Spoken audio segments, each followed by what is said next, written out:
வணக்கம். அதாவது தென்காசி மாவட்டம் செங்கோட்டை நகர்மன்ற கூட்டமானது இன்று நடைபெற்ற நிலையில் இந்த கூட்டத்தில் மொத்தம் உள்ள 24 கவுன்சிலர்களின் 23 பேர் பங்கேற்ற நிலையில் கூட்டத்தின் போது 56 தீர்மானங்கள் முன்வைக்கப்பட்டு நிறைவேற்றப்பட்டன. தொடர்ந்து வார்டு கவுன்சிலர்கள் தங்களது வார்டு பகுதியில் உள்ள பல்வேறு குறைகளை சுட்டிக்காட்டிய நிலையில் அது தொடர்பாக நடவடிக்கை எடுக்கப்படாமல் அதிகாரிகள் உத்தரவாதம் அளித்துள்ளனர். இந்த நிலையில் இந்த கூட்டத்திற்கு முன்னதாக 10 அதிமுக கவுன்சிலர்கள் மற்றும் 3 பாஜக கவுன்சிலர்கள் ஒருங்கிணைத்து மதுரை உயர்நீதிமன்ற கிளையில் செங்கோட்டை நகர்மன்ற கூட்டமானது வெளிப்படையாக நடத்துவது தொடர்பாக தாக்கல் செய்த இடைக்கால மனு தொடர்பாக தீர்ப்பின் நகலை நகராட்சி கமிஷனர் புனிதனிடம் கவுன்சிலர்கள் வழங்கினார். அந்த இடைக்கால மனுவில் நகர்ப்புற உள்ளாட்சியில் அமைப்பு 2023 படி நகர்மன்ற கூட்டத்தினை வெளிப்படையாக தன்மையுடன் நடத்த உத்தரவு பிறப்பித்திருந்த நிலையில் இடைக்கால மனுவினையும் நீதிமன்றம் தள்ளுபடி செய்திருந்த நிலையில் வெளிப்படை தன்மையுடன் கூட்டத்திற்கு நடத்தப்படும் என நகராட்சி கமிஷனர் உறுதியளித்தார். குறிப்பாக தற்போது செங்கோட்டை நகர்மன்ற தலைவியாக உள்ள ராமலட்சுமி என்பவர் அதிமுகவில் இருந்து திமுகவிற்கு கட்சி மாறிய முதல் கடந்த மாதம் வரை நடைபெற்ற மாதாந்திர கூட்டங்களில் கவுன்சிலர்கள் மற்றும் நகர்மன்ற தலைவரிடையே கடுமையான வாக்குவாதங்களுடன் கூட்டமானது நடைபெற்ற நிலையில் இதில் பாதி கூட்டங்கள் தீர்மானங்கள் நிறைவேற்றப்படாமல் மக்கள் பணிகள் பெரும்பாலும் நிறைவேற்றப்படாமல் இருந்தன. இந்த நிலையில் 2 வருடங்களுக்கு பிறகு தற்போது செங்கோட்டை நகர்மன்ற கூட்டமானது எந்தவித பிரச்சனையும் இல்லாமல் இன்றைய தினம் கூட்டத்தில்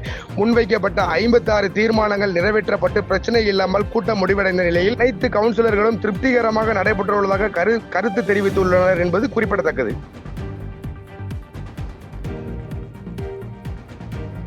பாதகம் செய்பவரை கண்டால் நாம் பயம் கொள்ளலாகாது பாப்பா.